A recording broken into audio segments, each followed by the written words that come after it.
Anda senantiasa mendapatkan pahala dan pahala dan pahala. Jangan ragu, semakin semangat. Dan mereka adalah wasiatnya Rasulullah. Para penuntut ilmu penghafal Al-Quran, wasiatnya baginda Nabi. Apa makna wasiat? Orang-orang yang kita harus memperhatikannya. Disebutkan dalam satu hadis, "Idza ja'akum qaumun yatlubuna ilma." Jika datang kepadamu sekelompok orang menuntut ilmu, apalagi ilmu tentang Al-Quran, paling agungnya ilmu. Qulu lahum marhaban marhaban bi wasiyati Rasulillah. Sambut mereka, marhaban, selamat datang wahai wasiat ya Rasulullah. Wa kunuhum, dan perhatikan mereka. Perhatikan mereka ini yang akan beruntung, yang menjadikan hidupnya mengurusi mereka. Apakah dengan hartanya, dengan ilmunya, dengan tenaganya. Harus kita. Jangan sampai kita ini orang kaya raya, di akhirat kita fakir, kita miskin. Kita harus sadar makna ini. Kita jadi penyelenggara, ayo. Pendukung menghafal Al-Quran. Kemudian setelah itu kepada penyelenggara penghafal Al-Quran.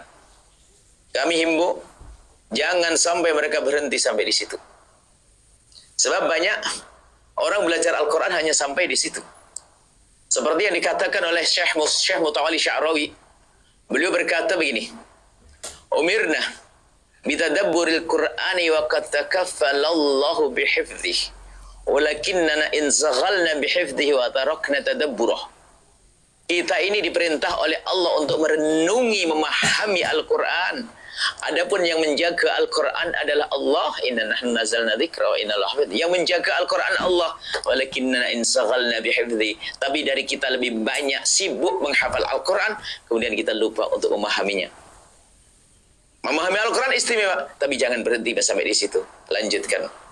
Maka bersama itu juga ada program-program yang kami di Al-Bahjah ada juga program menghafal Al-Quran. Akan tapi kita juga mempersiapkan program pasca atau setelah menghafal Al-Quran. Kalau orang bisa menghafal Al-Quran, ada kecerdasan khusus di dalam otaknya. Dan telah tertempa, telah teruji kesabarannya. Dia bisa mengulang-ulang kalimat berulang-ulang. Dia bisa diajari dengan baik dan serius. Bakal mudah dipandaikan, dipinterkan anak ini. Maka kami himbau, bagi yang ngurusi Al-Quran, arahkan. Jangan sampai hanya berhenti sampai di situ. Dan juga biasanya kami tegur terus. Kalau ada anak, kami kalau lihat ada anak pandai baca Al-Quran, suaranya bagus, cantik. Wah, bahaya ini. Bakal rusak ini. Dijumput sana sini suruh baca Al-Quran. Yang lain alim, dia hanya pembaca Al-Quran saja. Ayo. Biasanya kalau ada anak suara bagus, saya panggil, awas, belajar. Jangan sedang jumputan sana makan enak sana. Yang lain pada pandai, mengilmu, kamu hanya sekedar baca Al-Quran. Ujung-ujung kamu hanya jadi imam masjid, bukan imam hakikat. Imam, memimpin sholat saja, tidak ngerti ilmu. Dan ini yang banyak tertipu.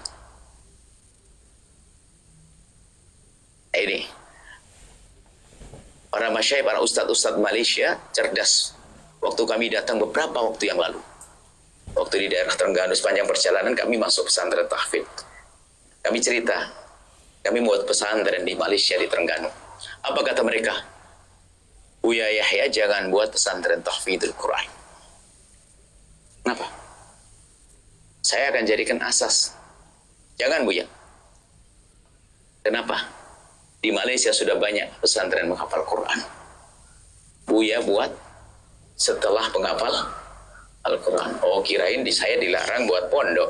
Rupanya baik hatinya Ustadz ini agar kita membuat sekolah lanjutan. Bagaimana setelah anak menghafal Al-Quran? Dan beberapa pesantren penghafal Al-Quran yang mengirim santrinya yang ada di Malaysia, Ustaz Aziz, yang dikirim ke Indonesia, Masya Allah, akhlaknya baik. Dan Masya Allah, luar biasa. Kita lihat akhlaknya baik, anaknya pandai-pandai, anak-anak Malaysia. Jadi, maksudnya, jangan sampai berhenti sampai di sini. Mereka sudah niat, tinggal kita kasih motivasi. Kita ada pesantren di Terengganu adalah banyak setelah menghafal Al-Quran. Sebisa mungkin kita buat semacam itu. Sehingga kemarin maju untuk ragu-ragu penghafal Al-Quran. Biarpun sekarang kita isi menghafal Al-Quran, tapi sedikit saja, tidak banyak-banyak. Dan telah banyak pesantren menghafal Al-Quran dan hebat-hebat. Kami menyatakan pesantren menghafal Al-Quran hebat-hebat. Kami kunjung kemana itu, Masya Allah. Bahkan waktu itu kedatangan beberapa anak Malaysia, cuman kurang sabar. Ada 9 anak Malaysia, waktu itu 9 atau 11, penghafal Quran semuanya. cuman kurang sabar. Rupanya kurang termotivasi untuk itu. Artinya pandai hebat. Kurang sabar yang mungkin umurnya waktu itu. Umurnya sudah agak, kayaknya sudah pengen nikah padahal. Akhirnya pada pulang belum waktunya. Hanya tersisa beberapa di antara mereka. Maksud kami apa? Jadikan menghafal Al-Quran asas dasar mereka untuk kita hantarkan kepada pendidikan selanjutnya. Untuk dijadikan alim sangat mudah. Bagaimana tidak lisannya selalu dengan Allah, dengan menyebut nama Allah, dengan Al-Quran. Itulah maka tolong ini dihantarkan mereka, beri motivasi. Tidak cukup kau hanya menghafal Al-Quran, tapi kau harus berusaha untuk faham Al-Quran, mengerti Al-Quran, termotivasi itu. Sehingga apa? Indah ibadahnya setiap saat. Oke, seandainya jadi seorang engineer, seorang dokter sekalipun, maka dia cakap waktu mengadakan satu amaliyah, operasi, dia bisa saja selesai sudah 2 juz. Indah sekali.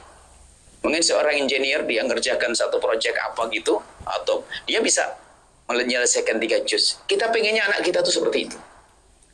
Tapi ingat, jangan sampai Al-Quran hanya sekedar sampai di situ. Lanjutkan pemahaman Al-Quran. Harus. Dan inilah pesan kami kepada para asatid. Agar apa?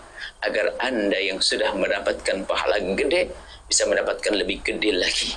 Sebab, ketahuilah surga Allah amat luas. Dan tingkatan surga sangat luar biasa tinggi. Antara tingkat satu dengan berikutnya adalah sangat jauh, sangat tinggi. Maka semoga dengan itu kita bisa mendapatkan pangkat tinggi. Kenapa? Karena mereka akan menjadi ulama. Anak-anak itu akan menjadi ulama. Bukankah Allah berfirman, yarfa'illahu alladhina amanu minkum walladhina utul ilma darajat, akan diangkat tinggi derajatnya. Seorang alim akan diangkat derajatnya. Siapapun yang mengurusi dia akan diangkat derajatnya. Sampai kadang bercanda, ada orang kaya itu pintar banget, cerdas dia. Orang kaya cerdas. Kalau dia harus belajar ke pesantren menghafal Quran terlalu lama. Dia sudah umur 50-60 tahun. Sepertinya kalau dia harus ke pesantren tak akan bisa hafal Quran, tak bisa alim ya. Cuman dia pengen punya pangkat tinggi. Tahu-tahunya apa? Ngurusi para pesantren penghafal Al-Quran. Setelah yang menghafal Quran hebat jadi ulama, terangkat dianya di atasnya lagi. Karena apa? Dia yang menjadikan mereka alim, orang cerdas. Tak usah ke pesantren, tapi pangkatnya tinggi. Makanya kita harus jadi orang cerdas macam itu. Kita didik anak-anak kita biar hebat mereka, kita terangkat bersama mereka. Kita akan mulia bersama mereka, bersama para penuntut ilmu. Ini saja mungkin yang bisa kami sampaikan. Jika ada hal yang mau ditanyakan, silakan. Cukup insyaAllah. Ada yang ditanyakan, boleh. Kalau tanya kepada dia, boleh tanya apa saja. Bisa boleh tanya resep rujak ulek, boleh. Nasi rawon, boleh. Apa saja boleh. Saya bisa kalau masa. Tidak harus tanya ilmu. Sudah? Allah. Ada mic? Kalau tidak, angkat suara insyaAllah. Bismillahirrahmanirrahim. Jadi saya ada satu kesalahan, yaitu ada satu mengenai pahala yang berkurusan. Jadi persoalan saya, jika contoh seorang guru itu dia mengajar Al-Quran, lepas itu dia berhenti menjadi guru ke, tapi dia lebih, kita boleh katakan dia jadi munafik lah. Maka pahala itu masih berterusan atau macam mana? Baik, Masya Allah. Seseorang berhenti dari sebuah kebaikan. Ada 2 model, 2 macam. Yang pertama adalah, tapi kita tak boleh tuduh atau sangka orang lain dengan prasangka buruk ya. Orang berhenti dari sebuah kebaikan ada 2 model manusia. Yang pertama adalah karena udzur lain. Misalnya dulu mengajar, akan tapi sekarang karena punya anak sehingga masalah ekonomi terganggu, padahal dia rindu untuk mengajar, maka pahalanya mengalir. Akan tapi ada orang yang berbuat baik kemudian berhenti karena memang tidak meyakini kebaikan itu berpahala bagi dia, tidak ikhlas. Maka berhentinya orang tidak ikhlas tidak dapat pahala. Dari dulu juga tidak ada pahala dia. Maka kita tidak tahu berhentinya karena apa. Jika berhentinya itu adalah karena dia ada sibuk dengan urusan keluarga, karena dia harus membiayai anak yatim dan sebagainya, maka dia tetap mendapatkan pahala atau sakit. Tapi kalau dia berhenti tanpa ada sebab, hanya karena itu tidak menganggap berpahala, maka dia sebetulnya waktu dia mengajar dulu mungkin hanya cari rupiah uang saja, maka tidak dapat pahala. Dulu tak dapat pahala, sekarang juga tak dapat pahala. Artinya apa? Jika dia ikhlas waktu itu, maka pasti tetap mendapatkan pahala. Kalau dia ikhlas waktu dia mengajar, biarpun sekarang berhenti, tetap mendapatkan pahala. Dan tandanya ikhlas itu apa? Istiqomah. Kemudian dia berhenti kenapa? Ada sebab lain. Nah, makanya itu kita tidak tahu sebabnya apa. Tapi kalau sudah dia ada mau ngajar apa-apaan ngajar, berarti dia tidak percaya, tidak meyakini bahasanya mengajar pahalanya besar, maka bukan sekarang saja tidak pahala, dapat pahala. Dulu juga tak dapat pahala, cuman kelihatannya saja seperti seorang guru. Maka dari itu ketulusan itu penting sekali. Ikhlas karena Allah, bukan karena ringgit, bukan karena sanjungan manusia. Sanjungan itu adalah jika dia jadi mudir, direkturnya, banyak, pelajarnya banyak, bangunan gedung megah, kosong, bukan mendapatkan pahala, ada yang mendapatkan sanjungan dari manusia, gak dapat pahala orang begitu. Tapi karena Allah, yang tulus ikhlas karena Allah, dan tanda ikhlas adalah apa? Pertama, istiqomah. Yang kedua, itqan, serius. Yang ketiga adalah tak pernah berpikir dia apakah jadi ekor atau jadi kepala. Kalau sudah di sebuah lembaga dakwah dia bingung jadi kepala, maka ketahuilah corek, keikhlasannya tidak ada. Dia nggak penting jadi ekor atau jadi kepala, paham tak? Tak jadi siapa jadi apa saja. Yang penting aku berjuang, itu adalah ikhlas. Tanda ikhlas seperti itu. Allah alam bisawab.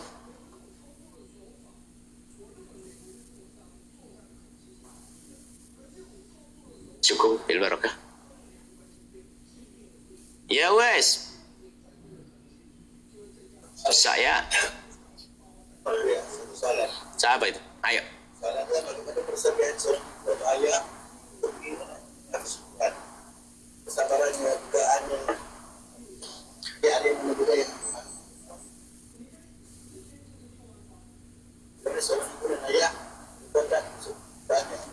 seorang ibu dan ayah jika ingin menjadikan anaknya penghafal Al-Quran, tentunya pertama dari berangkat dari ayah dan ibu sendiri memang cinta Al-Quran. Bukan kau ngapal Quran biar nanti dapat beasiswa. Dia sebenarnya tidak cinta Al-Quran, dia cinta duit, cinta fulus, pelit, dia orang bakhil, gak mau bayari. Agak beda ya. Tapi kalau seorang ibu cinta Al-Quran, dia sendiri mencintai Al-Quran, biarpun membacanya terbata-bata, bacanya tak lancar, tapi dia cinta Al-Quran, rindu Al-Quran, dia menikmati saat baca Al-Quran, maka pantas dia merindukan anaknya untuk bisa menghafal Al-Quran. Baru setelah itu apa? Karena dia mencintai Al-Quran. Coba kalau Anda tahu bagaimana kalau mencintai sesuatu, kemana-mana mencerita itu ya. Anda cerita yang senang bola saja, kemana-mana ngomong bola. Yang senang koleksi kereta, mobil, cerita mana banyak. Maka kalau seorang ibu, seorang ayah memang cinta Al-Quran, maka dikit dia akan bicara Al-Quran. Maknanya apa? Sebelum menyuruh anak membaca Al-Quran dan membacanya, sebelum menyuruh anak-anaknya membaca dan menghafal Al-Quran, dia sudah menanamkan cinta itu. Dia senang, termasuk mencintai Al-Quran, mencintai ulama. Tanda kita dekat ulama, itu tujuannya lebih luas daripada Al-Quran. Kalau dekat pada ulama, kita rindukan anak-anak kita pada ulama, kemudian dia akan mencari tangga untuk sampai menjadi alim. Bagaimana? Ada tangganya macam ini, tangga pertama ngapal Quran, tangga jadi merindukan itu. Maka kenalkan idola bahasa Malaysia ya? Idola ya. Jadi siapa idola anak kita? Yang suka goyang pinggul begitu, joget-joget, ya anaknya joget-joget sendiri. Kok bisa begitu? Kenapa nak? Mama saya macam itu. Kan repot begitu. Jadi dari ibu yang ngasih contoh yang baik, anaknya kita jadikan dia senang mengidolakan ulama, mendongkrak tokoh. Dari situlah nanti akan perlahan-perlahan dia akan meniti tangga-tangga untuk menuju ini. Kemudian setelah itu semangat terlalu tinggi jika tidak tepat waktu, jika salah. Anak suruh menghafal Al-Quran jika sudah umurnya menghafal Al-Quran. Jika belum waktunya tidak boleh kita paksa gitu. Sehingga anak bisa stres, sehingga menjadi anak yang jenuh belajar sebelum waktunya. Orang tuanya terlalu semangat, dipikir anaknya itu robot. Kamu harus gini, stres anaknya. Jalannya miring, macam ini. Hati-hati seorang ibu. Jadi psikologi anak harus perhatikan. Anak kecil haknya main. Biarkan main. Cuman karena ibunya, bapaknya rindu Al-Quran, mainnya dikit-dikit ada Al-Qurannya. Ada. Bahkan seorang ibu yang tidak menghafal Al-Quran, begitu cintanya kepada Al-Quran, dia dengan alat elektronik atau dengan tip zaman itu, dengan kaset, anaknya hafal Quran. Begitu hebatnya seorang ibu. Jadi kaset itu diputer, seayat demi ayat dimatikan, putar lagi, dimatikan. Padahal ibunya tak bisa menghafal Al-Quran, tapi anaknya hafal. Begitu besar semangatnya. Kemudian tadi seperti yang kami sampaikan, agar mereka tidak jenuh di saat menghafal Al-Quran, kasih motivasi yang sifatnya adalah dengan keimanan, dengan harapan-harapan masa depan. Kalau baca Quran asik kan enak, dia tidak paham asik apaan. Anak kecil nanti asik apaan? Bacanya susah banget, waktu capek, waktu tidur, suruh bangun, suruh baca Al-Quran, asik apaan? Jadi begitu, jadi beri motivasi yang indah. Insya Allah semacam itu. Kemudian lebih dari itu adalah apa yang kita berikan dari makanan-makanan. Dan juga kita didik di saat anak masih dalam kandungan. Kalau kita merindukan anak penghafal Quran, mulai dari kandungan kita sudah mulai senang baca Al-Quran. Katanya pengen hafal Al-Quran, tapi yang ditonton ibunya tontonan yang tak pantas. Hafal Quran mana nanti? Jadi ada ruh yang sambung. Tarbiyah itu bukan sekedar lesan kita berucap, akan tapi dari hati kita itu akan nyambung kepada sang anak. Di saat dalam kandungan anak kita sering baca Al-Quran, kita rindu itu akan nyambung. Baca Al-Quran sebanyak-banyaknya juga itu adalah awal pendidikan di saat anak berada dalam kandungan dan seterusnya. Allah alam besok. Cukup insyaallah. Ya. Alhamdulillah. Dari sekolah aku, awak silakan ada lejat untuk paling pula. Beri beberapa dulu untuk meneruskan edisi seterusnya. Jadi sebelum kita sambung, awal lepas ni kita pula tinggal ke dia sedikit untuk dia gambar sikit lah dapat. Maksudnya kita jadi saya minta sikit untuk Bismillahirrahmanirrahim. Alhamdulillahirabbil alamin. Shalli ala habibina sayyidina Muhammad wa ali sayyidina Muhammad. Allahumma ya Allah, pandang kami, lihat kami dengan kasih sayang dan cinta darimu. Ya Allah, anak-anak kami jadikan mereka anak-anak ahli surga ya Allah. Mudahkan kami dalam mendidik anak-anak kami ya Allah. Mereka anak-anak kami yang saat ini kami melihat wajah-wajah mereka. Anak kami yang nomor 1, anak kami yang nomor 2, anak kami yang nomor 3, anak kami yang nomor 4, anak kami yang nomor 5, anak kami yang nomor 6, anak kami yang nomor 7. Anak-anak kami itu ya Allah, jadikan mereka ahli surgamu ya Allah. Ya Allah, cintakan kepada Al-Quran, kepada kekasihmu Nabi Muhammad. Mudahkan mereka memahami Al-Quran, menghafal Al-Quran. Cintakan kepada kekasihmu Nabi Muhammad. Mudahkan mereka mengikuti kasihmu Nabi Muhammad. Dan mudahkan kami untuk mendidik mereka, membimbing mereka. Dan jaga mereka ya Allah. Jika Engkau menjaga mereka, tidak ada yang bisa mengganggu mereka ya Allah. Jika Engkau yang menjaga mereka, tidak ada yang bisa mengganggu mereka ya Allah. Dan kami mohon ya Allah, berikan kepada semua yang telah berjuang untuk para penghafal Al-Quran, para pembaca Al-Quran, belajar Al-Quran, siapapun mereka yang mendukung, membiayai, berikan segala kebaikan di dunia dan di akhirat untuk diri dan keluarga mereka. Dan kami mohon ya Allah, seperti Engkau pertemukan kami saat ini, pertemukan kami kelak di surga bersama kekasihmu Nabi Muhammad. Seperti Engkau pertemukan jasad kami, pertemukan hati kami dalam cinta karenamu ya Allah. Yang sempit rezeki lapangkan dengan rezeki yang halal penuh berkah. Yang sakit sembuhkan. Yang punya hutang mudahkan kami dalam bayar hutang kami. Dan kami mohon ya Allah, panjangkan umur kami dalam ketaatan serta sehat walafiat. Berikan kepada kami semua husnul khatimah, mati dalam keadaan iman. Dan kami mohon ya Allah, jadikanlah ucapan kami di akhir hayat kami kelak saat Engkau hendak mencabut nyawa kami. Kami ingin saat itu ya Allah, hati dan lidah kami mampu mengucapkan kalimat agung dan mulia, la ilaha illallah Muhammad Rasulullah. لا إله إلا الله محمد رسول الله. لا إله إلا الله محمد رسول الله صلى الله عليه وسلم. ربنا آتنا في الدنيا حسنة وفي الآخرة حسنة وقنا عذاب النار. وصلى الله على سيدنا محمد وعلى آله وسلم. الحمد لله رب العالمين. الفاتحة.